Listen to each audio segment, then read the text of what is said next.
Começando bem na programação, esse é um título chamativo que eu escolhi só para atrair público mesmo.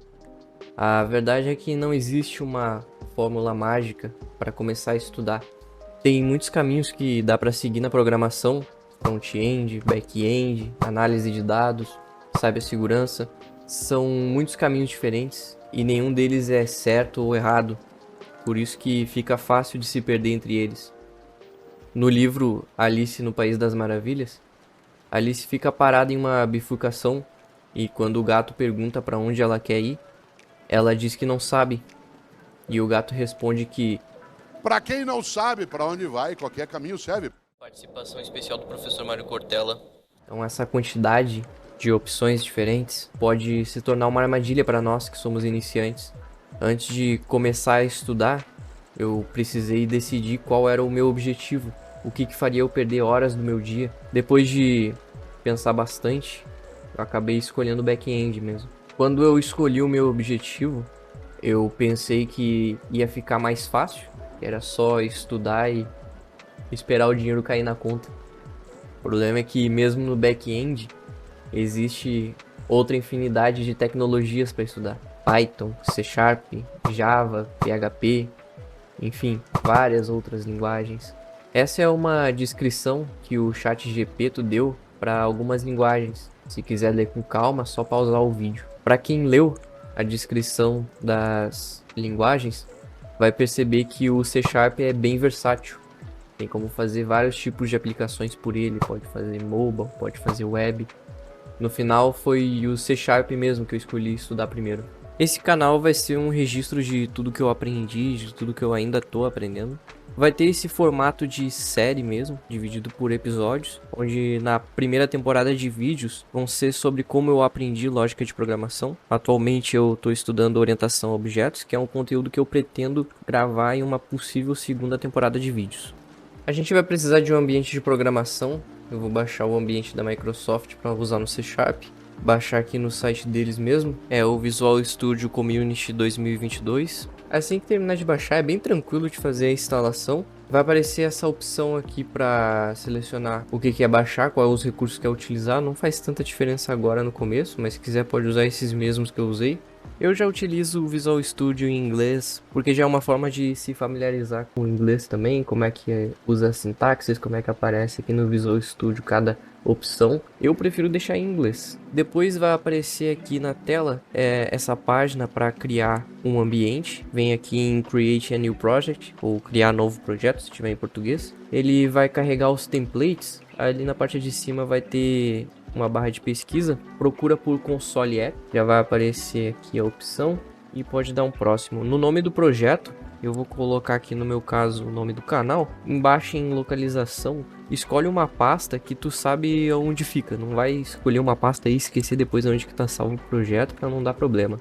Não precisa mexer mais nada, só dar um próximo. Em Framework, eu vou usar o .NET 8 porque é a versão mais atualizada. Eu sempre deixo a versão mais atualizada, nem altero isso. Eu sempre deixo na versão mais atualizada que tiver aqui disponível e só crio aqui a aplicação. Aqui no site da Microsoft tem essa opção de template, essa formatação. Eu vou deixar o link na descrição e recomendo que vocês usem também esse formato, porque fica mais fácil de visualizar e entender tudo o que está acontecendo dentro do código. E eu acho importante entender como que ele funciona, porque lá no futuro, quando a gente começar a pensar em orientação a objetos, quando estiver estudando uma parte mais avançada da programação, isso vai ser necessário. Então vamos começar a entender o que são essas coisas que a gente copiou lá da página da Microsoft.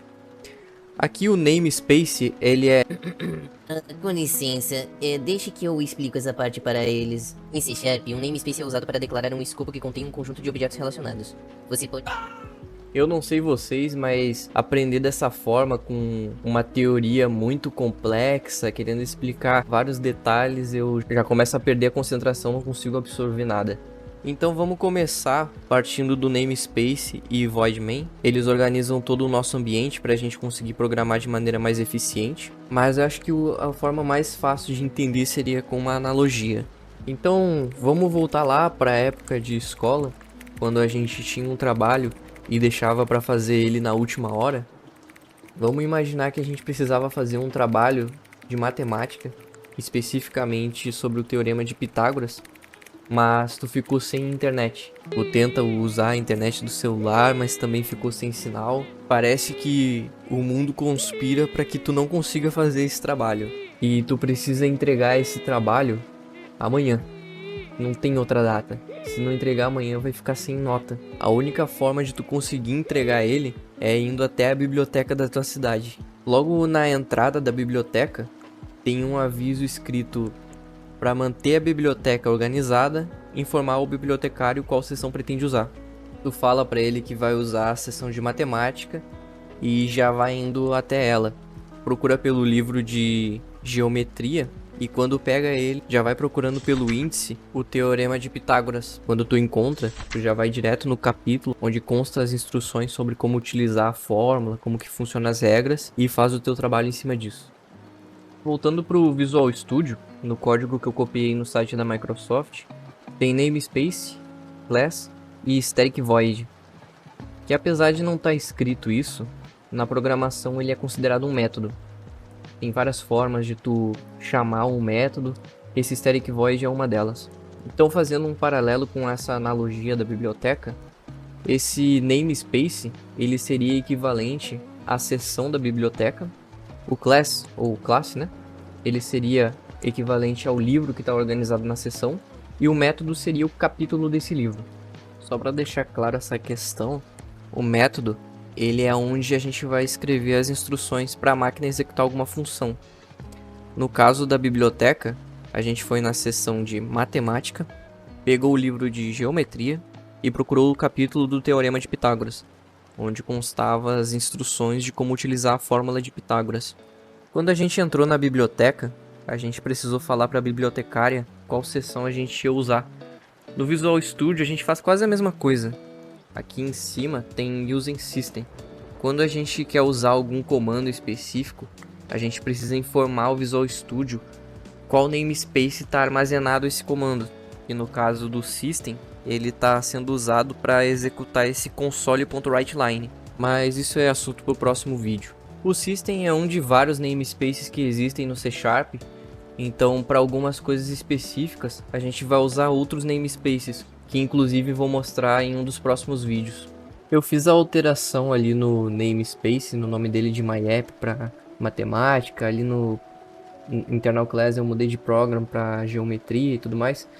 Eu fiz isso só para ilustrar. Normalmente vocês vão deixar exatamente como está aqui no programa principal, como copiou lá na página da Microsoft, vai deixar exatamente aqui no Visual Studio.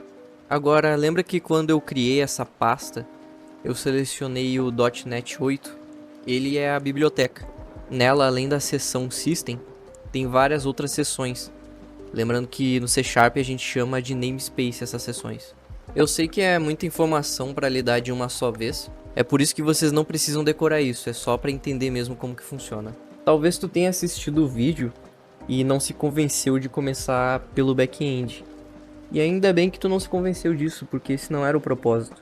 Eu acredito que ficar trocando de tecnologia assim no começo, começar estudando front-end, daqui um pouquinho vai para back-end, isso não dá certo.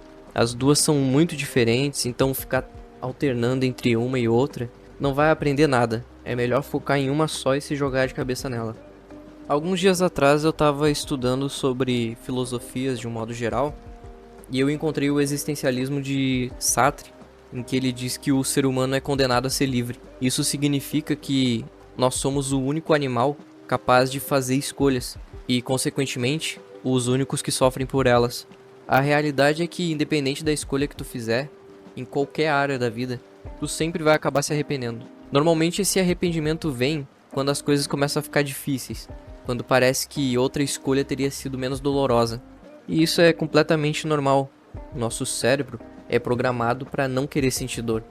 Então quando a gente fizer uma atividade muito desgastante, ele vai fazer de tudo para que a gente pare de fazer ela. A área de tecnologia não é fácil. Cada caminho tem os próprios desafios e vai chegar um ponto que vai ter a impressão de estar estagnado. Quando esse momento chegar, aí sim tu não pode desistir.